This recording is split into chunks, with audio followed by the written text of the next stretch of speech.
In those early days, the Roman Empire rarely trusted major wars to men in their 20s or 30s. The empire's most influential commanders reached true command authority only after decades of campaigning, Senate politics, negotiating, and learning how power worked. Before we continue, like the video and subscribe to Second Half Wisdom. Caesar at 50 versus the enthusiastic amateurs who got soldiers killed. Julius Caesar was already in his mid-50s when he took command of the Gallic Wars from 58 to 50 BCE. By then he had served as quaestor, aedile, praetor, and consul. He had settled debts, formed alliances, and learned how provinces were actually governed.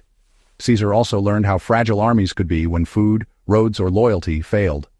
In contrast, one of Caesar's own younger lieutenants, Publius Sabinus, marched against the Eburones in 54 BCE without proper scouting and supply. Ambiorix lured him into a valley with fake negotiation, and Sabinus accepted terms without testing them. Sabinus's reckless leadership cost the lives of over 9,000 soldiers in one day. Even though Caesar never spoke harshly of courage, he criticized such poor decisions. Fabius in his 50s versus the consuls who rushed into Hannibal. When Hannibal entered Italy in 218 BCE, Rome was full of young and confident commanders. Gaius Flaminius was a populist in his 40s but politically impetuous, and had neglected doing a reconnaissance before marching his army along the shores of Lake Trasimene in 217 BCE. Hannibal ambushed him in morning fog and killed him with most of his army. A year later, in 216 BCE, Rome elected two consuls, Lucius Aemilius Paulus, who was older and more cautious, and Gaius Terentius Varro, who was younger, aggressive, and wanted to make a name for himself. Varro insisted on forcing battle at Cannae against Hannibal's soldiers, who were arguably the better cavalry and had a tighter infantry formation. Rome lost nearly 50,000 men in that day. The Roman Senate then turned to Quintus Fabius Maximus, who was already in his 50s. Fabius implemented a strategy of attrition, harassing Hannibal's forces, cutting supply lines, avoiding one-on-one battles, and using hit-and-run tactics, ultimately wearing down the Carthaginian army until Rome could win the Second Punic War. Pompey's mature logistics stood in contrast to the younger men who, well, chased glory at sea.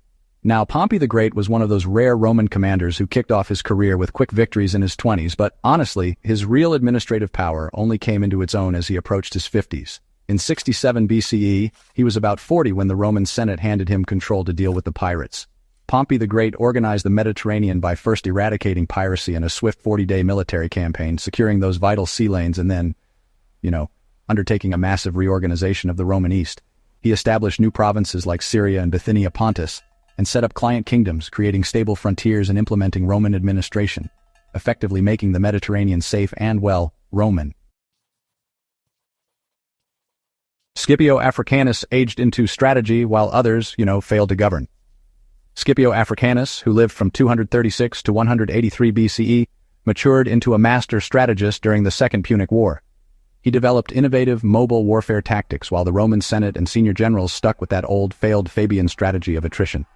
At the age of 18 to 20 from 218 to 216 BCE, Scipio witnessed Hannibal's initial campaigns. He saved his father at the Battle of Ticinus in 218 and survived the catastrophe at Cannae in 216, where he matured into a leader by forcing panicked officers to keep fighting. In 206 BCE, he was appointed proconsul to command in Spain after his father and uncle were killed. He used his strategic brilliance to capture the supply base of Carthago Nova in 209 and win the decisive Battle of Ilipa in 206. In 183 BCE, as a statesman, he was named Princeps Senatus, where he ultimately retired to his estate at Laternum, following some pretty intense political opposition. Cato the Elder gained influence at a time when most men were winding down. Marcus Porcius. Cato had served in Spain, in the courts, and in finance, but honestly, his strongest role came as censor in 184 BCE, when he was around 60. He supervised public expenses, land disputes, citizen rolls, and taxation. Younger politicians hated him because he enforced standards without caring one bit about popularity. But Rome listened because he had decades of proven consistency. Time creates credibility. It just can't be faked. The larger pattern? Well, it's consistent across the Republic. Rome learned from repeated crises that courage might win battles, but experience wins wars. Younger men chased heroic victories. Lake Trasimene, Cannae, Herdonia, and all sorts of other disasters bore their names. Older commanders, though, obsessed over roads, grain, scouting, alliances, and financing. Those are dull subjects to young men, but they're really the backbone of long campaigns. Modern culture treats aging as decline. Rome, though, treated aging as qualification.